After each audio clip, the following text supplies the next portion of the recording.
Senhor, estamos felizes de estar aqui mais uma vez. Queria desde já agradecer o pastor Rodinei pela confiança, aqui pela segunda vez, porque a gente sabe que esse acaba porque a gente sabe que é uma grande responsabilidade, né? Que você está pregando numa igreja, tem que ter muita confiança, né? Em quem vai estar trazendo a palavra, para não ferir, para não machucar ninguém. Eu agradeço, viu? Pela confiança, os obreiros, né? Pelas oportunidades. Deixa eu fazer uma pergunta. Primeiro, eu queria que você prestasse atenção no que eu vou falar nessa noite, porque senão eu vou perguntar se você está entendendo. Se você não responder, eu vou começar a pregação de novo. Amém? Então é melhor prestar atenção. Quem teve aqui terça-feira? Deixa eu ver, quem teve terça-feira? Eu disse que alguém iria contar um testemunho aqui, né? Realmente alguém foi abençoado, foi ligado. Foi abençoado, tá vendo? A gente precisa se apropriar das bênçãos de Deus pela fé. Tá? É somente pela fé. Se você acreditar, você vai receber as bênçãos de Deus. Às vezes tem mais alguém aí, né? O pessoal costuma assim, não vou contar nada para ninguém ficar com inveja. Não, para testemunhar. Amém? Eu queria ler aqui Juízes capítulo 6, o verso 11. Nós vamos pegar aqui alguma 6. Vai colocar na tela?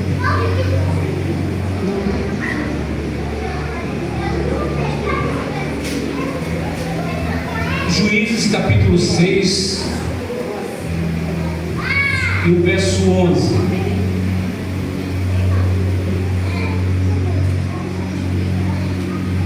Somente a parte B diz assim. Não, vamos ler tudo, né? E veio então o anjo do Senhor e se assentou debaixo do carvalho que está em Ofra, a qual pertencia a Joás, a Bezerrita, e seu filho Gideão estava malhando trigo no lagar para escondê-lo dos midianitas. Amém? Quantos aqui conhecem a história de Gideão? Todos, né? Todos conhecem a história de Gideão. Mas eu quero falar hoje de uma forma que você nunca ouviu. Porque quando você está tomar cedo. Porque quando a gente olha a história de Gideão, a gente foi falado aqui sobre anjo, né? Eu acho interessante que o anjo começou com Gideão e teve um diálogo, né? Ali entre Gideão e o anjo. E o primeiro ponto que eu gostaria de que você prestasse atenção, porque os midianitas, eles estavam sempre de olho no que o povo de Israel estava fazendo, principalmente quando chegava a época da colheita. Então, quando você planta alguma coisa, automaticamente você já tem um sonho. E qual que é o seu sonho? Eu vou ter uma colheita, vou vender, e você tem os seus projetos. Talvez você quer comprar um carro, comprar uma casa, abrir uma empresa. Só que todas as vezes, na hora da colheita, os midianitas iam e acabavam com aquela colheita, destruíam aquela colheita.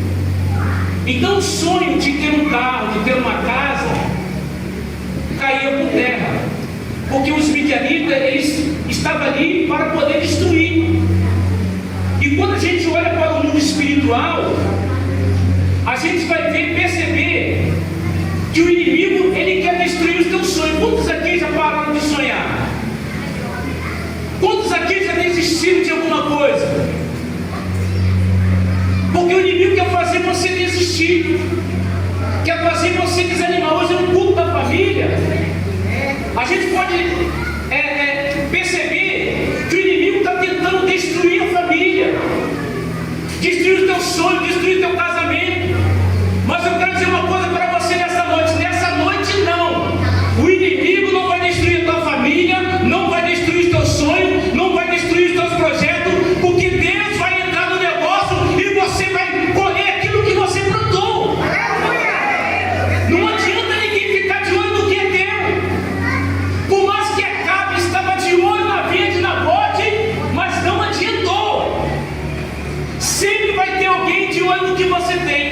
Se você compra um bom carro, tem alguém de olho. Se você tem um bom casamento, tem alguém de olho. Mas tenha certeza de uma coisa: ninguém vai destruir aquilo que Deus te deu.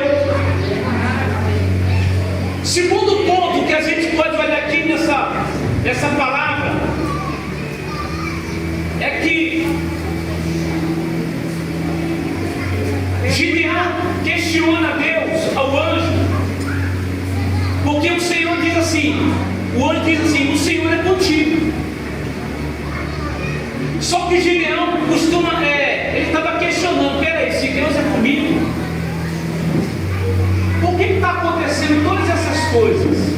A gente não pensa assim: poxa, Deus está falando que é comigo, mas tudo está indo de mal ao pior, nada está fluindo, eu abro um negócio, não dá certo, tudo que eu vou fazer está dando errado.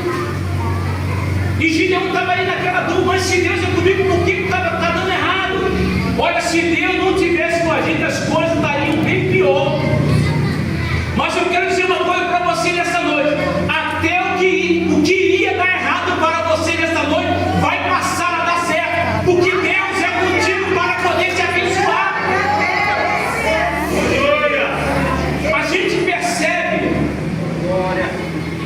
A gente percebe que Gideão, ele estava frustrado, porque ele disse assim: mas se Deus é comigo, cadê as maravilhas que nossos pais contavam? Se a gente for olhar o versículo 13, a gente vai ver que Gideão estava frustrado, Gideão estava decepcionado com a situação que ele estava vivendo. E tem mais algo muito importante que a gente observa na história de Gideão, porque Gideão, quando Deus, olha, presta atenção, não dá para a gente falar muito tempo, está no horário, presta atenção.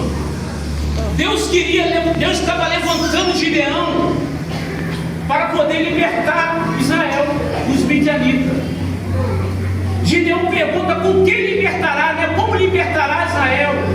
Olha, a ferramenta que Deus quer usar para libertar os cativos, os oprimidos, os drogados é você. Deus quer te levantar nesta noite como Gideão, porque tem muita gente presa pelo pecado, presa pelo vício, mas nessa noite Deus quer te usar como instrumento para poder libertar essas pessoas. Gideão se sentia abandonado. Quantas vezes nós se sentimos abandonados por Deus diante das circunstâncias? E algo que eu quero parar aqui para a gente frisar: Gideão disse assim: eu sou o menor da tribo, a minha família é o menor da tribo de Manassés. Sabe o que a gente começa a entender nesta palavra? Que Gideão tinha um complexo de inferioridade. Sabia disso? Posso ir no banheiro? Por que a gente tem esse complexo? Porque a gente pode conjecturar, né? Conjecturar, não é isso? Talvez Gideão falasse para os seus pais ou para o povo de Israel, dizendo assim: olha, nós vamos lutar contra os midianitas. Mas talvez alguém disse assim: rapaz, você está sonhando demais, nós não temos condições, nós somos pequenos, nós somos pobres, nós não poderíamos vencer os midianitas. Sabe o que Deus estava querendo fazer na vida de Gideão? Trabalhar o seu emocional, mudar a sua mente. A palavra metanoia, mudança de mente. Porque às vezes nós temos um pensamento, uma crença, mas hoje nós queremos mudar a nossa mente, o nosso entendimento, né? Paulo fala para nós mudar o nosso entendimento. Então, quando eu quero voltar para a família hoje, antes de eu me converter ao Evangelho, ainda criança, como é uma família, eu quero ser bem exato para as famílias nessa noite. Eu sempre ouvi uma palavra de maldição, pastor. A palavra de maldição, eu sou do lugar, o senhor não sabe onde eu sou, não, né? Eu falei, não, né? Rio de Janeiro. Rio de Janeiro. Mas a metade da minha vida eu vivi no Rio de Janeiro, fui criado ali, e metade já estou aqui em Minas Gerais. Então eu sou meio negro, E a palavra que eu ouvia: você vai ser um bandido, você é um burro, você nunca sabe de nada, você não presta para nada, você nunca vai ter nada, você nunca vai conseguir nada na vida. E eu cresci dessa maneira. Se alguém me pedisse para trocar uma lâmpada, eu tinha medo de não saber conseguir trocar uma lâmpada. Eu tinha medo, qualquer coisa que me pedisse, eu tinha medo, porque eu ouvi essas palavras de maldição sobre a minha vida. Você sabia que a palavra tem poder? Quantos sabem aqui? Principalmente palavra de mãe, de pai, de pastor, de professores. Então nós temos que tomar cuidado com as nossas palavras. Um dia minha mãe disse assim, meu irmão abraçando ela falou assim: poderia alguém, tomara que alguém apareça e mate esse menino, que era o meu irmão. Meu irmão pegou uma bicicleta minha, foi na padaria comprar um pão, de repente, ele e meus dois sobrinhos, de repente o carro bateu nele, ele quase morreu. Está vendo como que a palavra tem poder? Qual é a palavra que nós estamos liberando sobre os nossos filhos? Sobre esposa, sobre esposo? Então a palavra tem um grande poder. Então eu cresci dessa forma, acreditando que eu nunca conseguiria nada na vida. E sabe o que aconteceu? Eu me converti. Eu cometi um pequeno furto. E a primeira vez que eu entrei numa igreja evangélica foi correndo da polícia, em pleno culto. Mas eu me converti. E quando eu me converti, eu comecei a enfrentar problemas também na igreja. E antes disso, alguém disse assim para mim: nós pretendíamos fazer algo maior. E o irmão entregou uma mensagem para mim dizendo assim: olha, eu vi você assaltando o banco e nesse assalto você morria. Mas eu entrei na igreja e resolvi me firmar na igreja. Só que existia um porém. Eu falei aqui na terça-feira que os cultos eram aqueles cultos bem animados. Todo culto que você ia, havia pessoas chorando. Havia pessoas falando em línguas.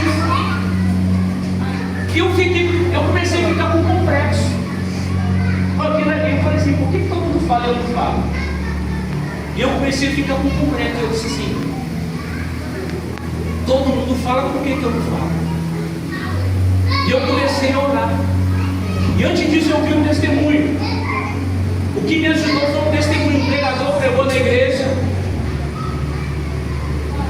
O pastor estava nesse testemunho, que ele estava numa igreja e um pregador começou a pregar. E naquela época, e ele também tinha esse complexo.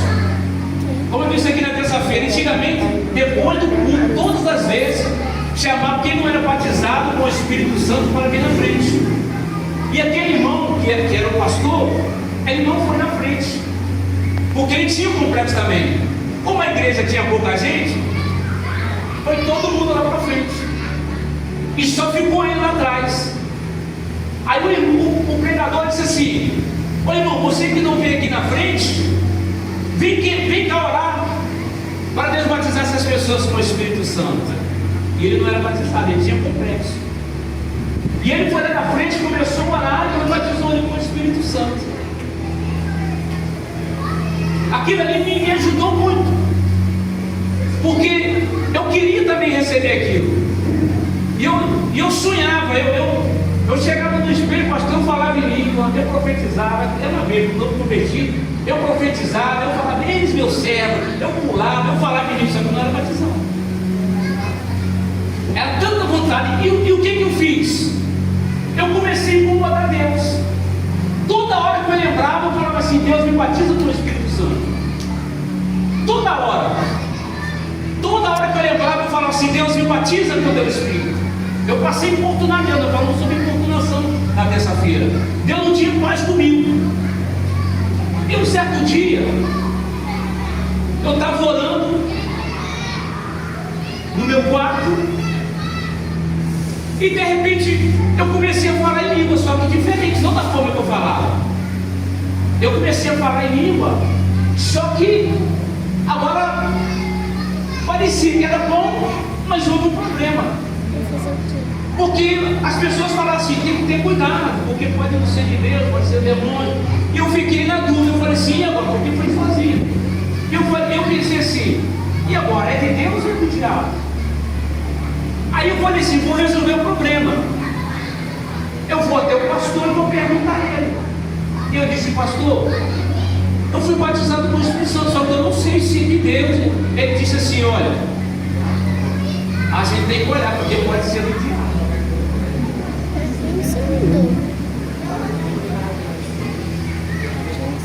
Resumindo, eu parei de falar em língua. Não falei mais. Um dia eu estava num culto de jovem. Tinha uma moça pregando. E eu comecei a sentir a presença de Deus. E começou a querer sair mistério, língua estranha. E eu segurando. Irmão, quando de repente eu senti como uma pessoa muito grande, com armadura, chegava, se aproximava perto de mim, de olho fechado, eu vendo aquilo, chegava perto de mim, e eu senti que ele chegava com a espada e fez assim, ó, na minha costela. Quando ele fez assim na minha costela, eu abri a boca para gritar, e eu comecei a falar em língua. E nunca mais parei. Porque esse é o objetivo de Deus. Deus se batizou para quê? Para que você fale em língua. Para que você vai falar em língua? Para sua edificação. É o inimigo que acha que você não deve falar em língua, não. E língua vai incomodar mesmo. Tem muita gente que acha que a igreja não precisa de barulho, irmão. Deus gosta de barulho. Se Deus não gostasse de barulho, não havia relâmpago, não havia trovão. Então Deus gosta de barulho. É por isso que Jesus ficou incomodado com aquele cego, gritando: Jesus, filho de Davi, tem misericórdia de mim. Quando a igreja começa a fazer barulho, começa a clamar, Deus para poder te atender e resolver os teus problemas. Pronto, essa parte foi solucionada. Mas existe uma outra parte. Vou terminar isso, mas vai dar tempo.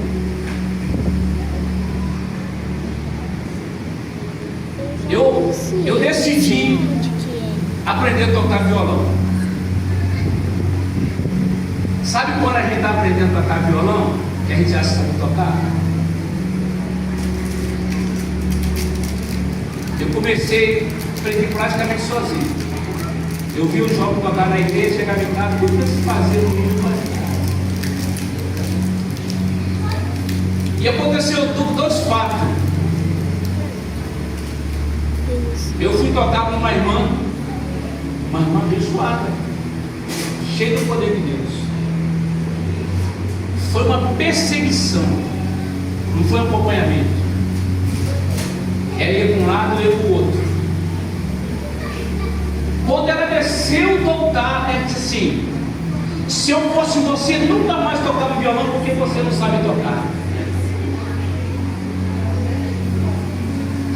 O que eu fiz? Parei de tocar. Mas eu sou insistente. Depois eu voltei atrás. Fui tocar numa igreja, pastor. Fui tocar na igreja 7 anos.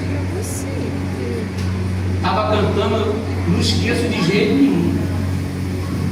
Aquele hino assim: a minha alma lá, Salvador. Meu Deus. O que eu fui fazer da minha vida? No outro culto, o pastor dirigiu o culto com a guitarra na mão para mim não tocar.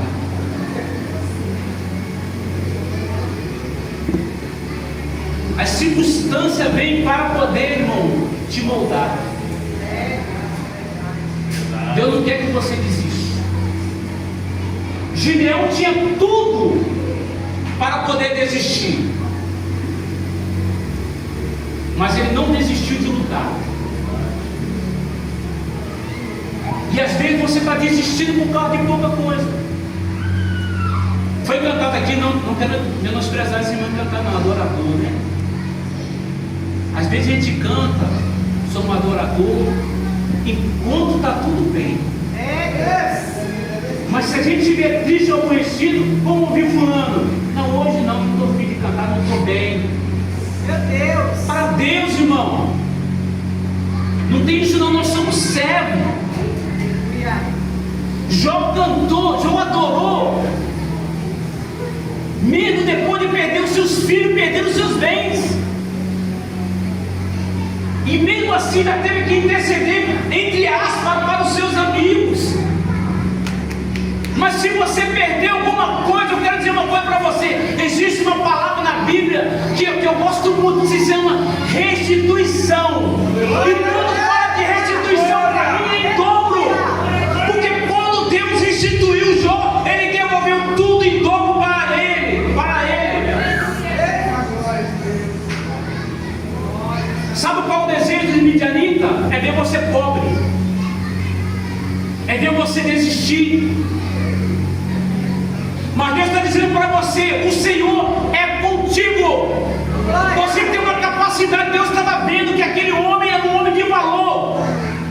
Também, como a irmã falou aqui, também você está se vendo como um coitadinho. Ah, eu sou um coitadinho, ninguém me ama, ninguém me vê. Você tem potencial. Alguém falou aqui, não lembro quem. Deus não erra a cabeça, não. O olho de Deus está sobre a tua vida. É Deus que está te chamando para poder libertar as pessoas que estão oprimidas. São fases na vida que a gente tem que passar para a gente entender o propósito. Gideão estava enfrentando aquele desafio e Deus manda ele para a batalha. Com quantos homens? Quantos? Ninguém sabe. Vou ter que começar a pregar comigo. Quantos homens? Fala um número aí para mim. Não. 32 mil. Sim? Nós temos que ter mais a Bíblia. 32 mil. Só que Deus estava vendo que tinha gente demais.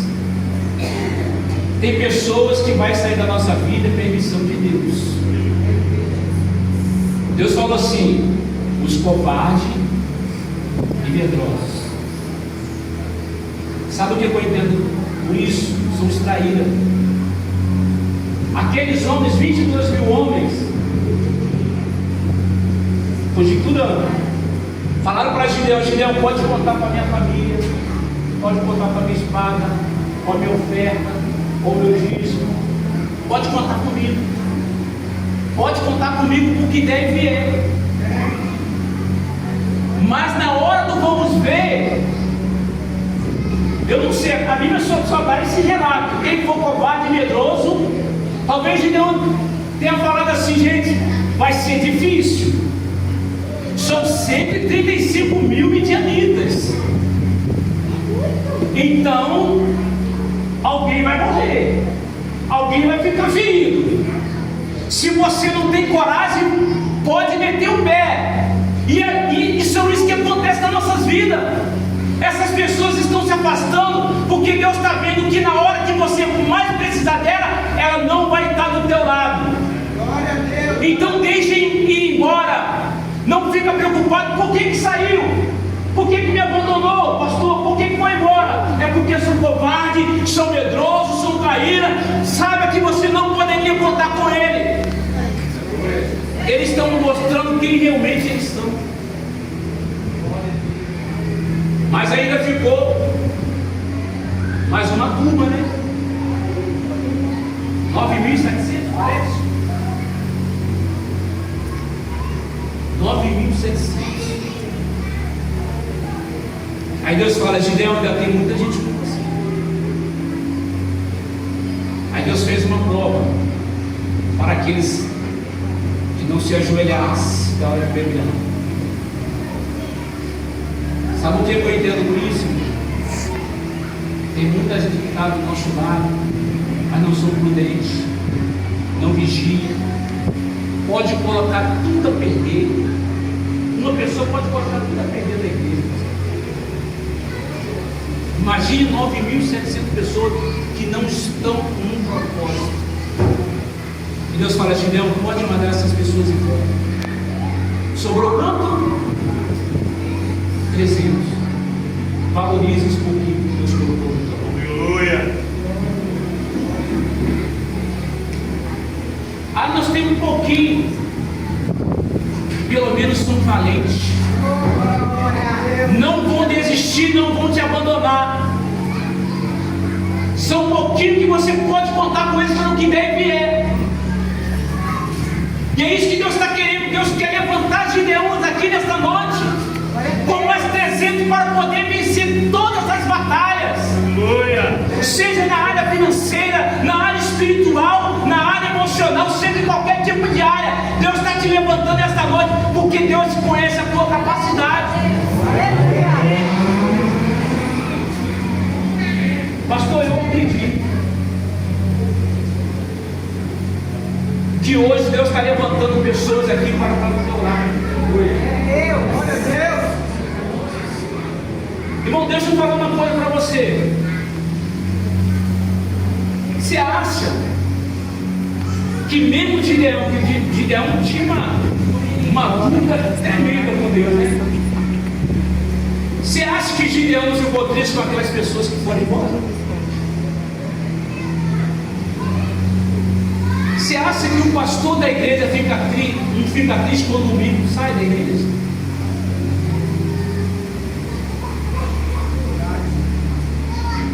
Deixa eu falar uma coisa para você.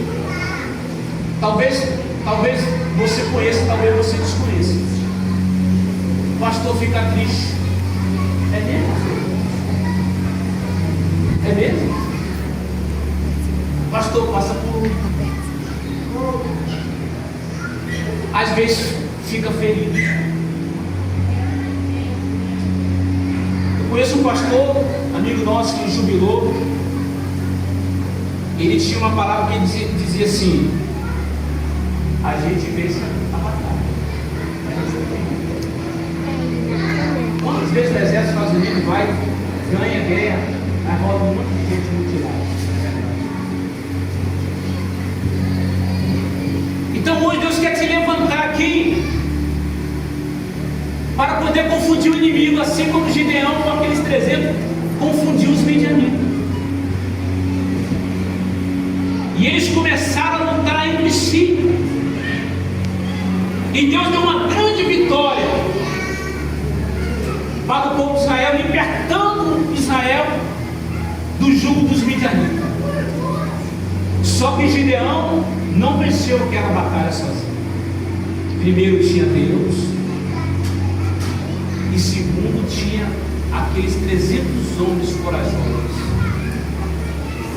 Eu queria chamar aqui, pastor, que o senhor viesse aqui na frente, com a sua família.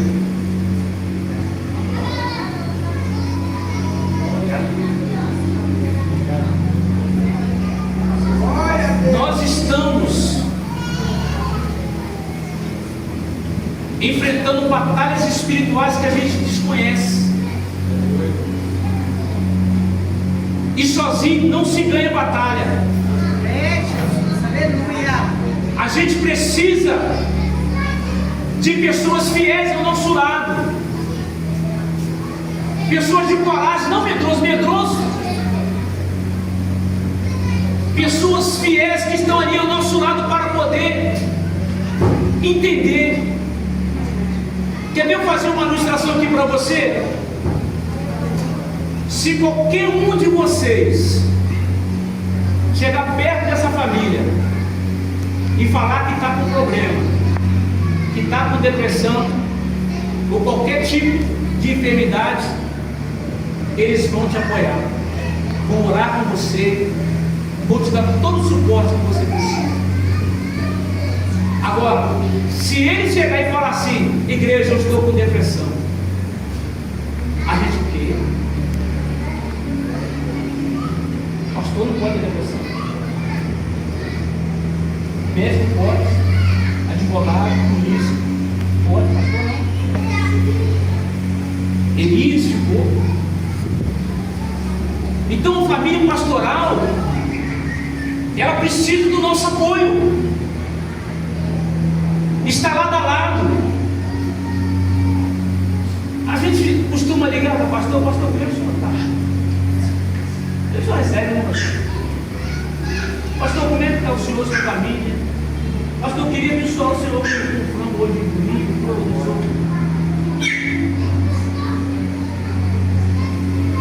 Os presídios que Deus está querendo colocar nessa vida. Eu queria saber aonde estão essas pessoas que essa família pastoral pode contar com você, com a sua oferta, com o seu dízimo, com a sua presença, com as suas orações. Queria que você colocasse de pé. Deixa eu ver. Quem que essa família pastoral pode contar? Você que tem mais gente. Está vendo, pastor? Tenho certeza que no domingo que vem o senhor vai ganhar um frango. Vai ganhar um frango. Sabe por que Gideão estava malhando o trigo no lagar? Porque ele plantou. Sabe como é que a gente olha uma coisa? Quando a gente planta. Quando se vê. A lei da semeadura é assim: se você plantar milho, você pode o quê? Estou falando assim para você fazer isso não. Se você plantar um carro no nome de Deus, o que você vai colher? É lei da semeadura, você pode estudar. E às vezes nós não recebemos, porque o que a Bíblia diz? Semear muito e colher pouco. Por quê? Porque semeia pouco.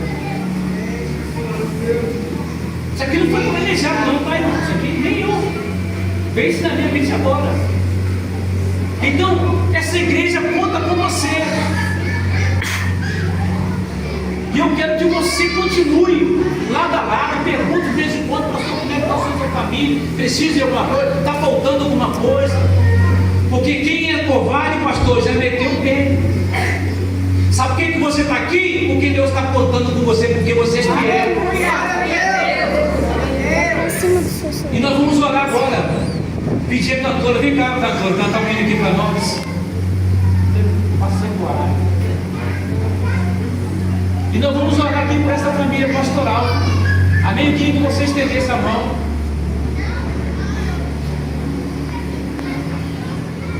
Porque a gente não sabe. A gente não sabe, só quem passou sabe o que é o mistério.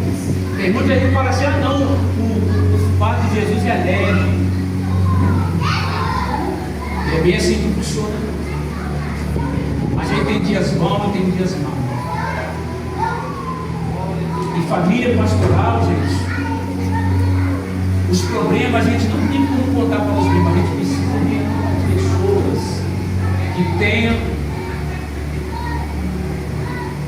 maturidade suficiente para poder entender. Amém? Vamos orar. Senhor Deus, eu quero, Pai, colocar esta família pastoral na tua mão. Assim como o Senhor levantasse aqueles 300 homens para poder lutar ao lado de Gideão, Senhor. Porque Gideão estava enfrentando um problema muito difícil. Ele estava frustrado, estava decepcionado, se sentindo abandonado. E muitas das vezes, Deus, isso sucede nos nossos corações. Mas Tu és o Deus que cura, que sara todas as nossas feridas. E eu quero te pedir que nessa noite, Deus, o Senhor renova a força dessa família pastoral, dá entendimento, dá direção, dá graça, dá poder, dá autoridade. Ajuda ele, Pai, nessa esta missão, Senhor, tão importante, tão gloriosa, que é conduzir esse rebanho até a nova Canaã, Senhor. Por isso, Deus, da mesma forma que aqueles 300 homens foram levantados, eu tenho certeza que essa igreja será pequena, Senhor, pelas pessoas que o Senhor vai levantar aqui, para poder ajudar no crescimento desta obra, Pai. Por isso, Deus, nós queremos abençoar, Pai, esta igreja, para a glória do Teu nome santo, no nome de Jesus.